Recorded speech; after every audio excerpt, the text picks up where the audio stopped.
Indonesia menjadi salah satu netizen paling tidak sopan se-Asia Tenggara, di mana didominasi oleh generasi milenial maupun generasi Gen Z.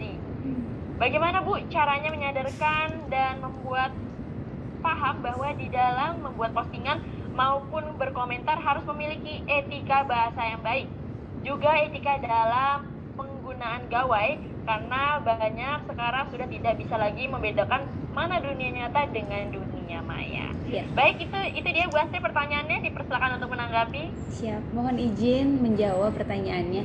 Ya betul ya, berdasarkan survei Microsoft kan kita tuh sebagai 2 tahun yang lalu ya, sebagai negara yang paling tidak sopan atau beradab gitu ya se-Asia Pasifik berdasarkan Digital Civility Index. Nah itu sebetulnya berbanding terbalik dengan kebudayaan asli bangsa Indonesia yang sebetulnya ramah.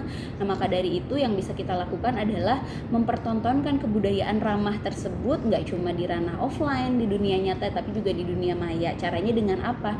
Dengan kalau di dunia nyata kita ada etiket, nah kalau di dunia maya ada juga namanya netiquette, netizen etiquette. Caranya yang pertama, kalau menurut saya itu hal yang kita lakukan adalah hati-hati dengan caps lock atau huruf besar, huruf kapital, karena biasanya kalau kita ngetik dengan huruf kapital semuanya, biasanya orang tuh bisa menafsirkan atau mengindikasikan kalau kita marah gitu ya. Yang pertama itu hati-hati dengan huruf besar. Yang kedua, kita juga harus memperhatikan gitu ya kapan waktu yang kita berikan gitu ya ketika kita berkomunikasi.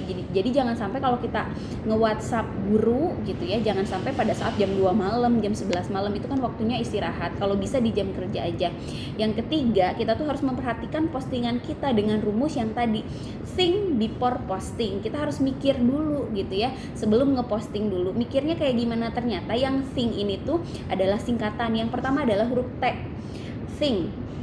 T itu adalah benar. Apakah postingan yang akan kita sharing ke orang lain tuh benar atau enggak gitu ya.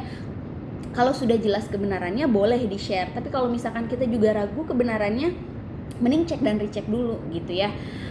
Bisa ke turnbackhoax.id gitu ya, atau kemanapun gitu ya, cek dan recheck dulu. Kalau sudah jelas kebenarannya boleh. Kemudian huruf yang kedua dari kata think itu adalah helpfulness. Nah kalau postingan kita ngebantu orang lain, menginspirasi dan positif, itu boleh. Tapi kalau misalkan cuma nyinyir doang, ngehina artis, jangan gitu ya. Selanjutnya I itu adalah ilegal. Apakah postingan yang akan kita posting tuh nabrak nilai norma dan hukum yang ada di Indonesia nggak sih gitu. Kalau misalkan menjelek-jelekan satu suku atau satu agama, jangan gitu ya, karena itu ilegal gitu ya.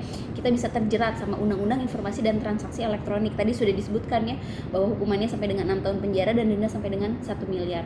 Kemudian huruf yang keempat adalah N, necessary. Perlu banget nggak sih? Kalau nggak terlalu penting mendingan jangan, untuk ngejaga jejak digital kita, karena jejak digital tuh kayak berjalan di atas pasir. Kan kalau kita misalkan berjalan di atas pasir pantai itu suka ada ininya ya teman-teman, suka ada jejak. Nah begitupun dengan jejak digital kita. Kalau nggak terlalu penting mah jangan, kalau penting boleh. Dan yang terakhir adalah kindness atau kebaikan gitu ya. Apakah postingan kita tuh berdampak positif nggak sih bagi orang lain? Kalau berdampak positif boleh, tapi kalau misalkan malah bikin ricuh, nyinyir, mendingan jangan. Sekian yang bisa saya sampaikan, mudah-mudahan menjawab. Terima kasih banyak.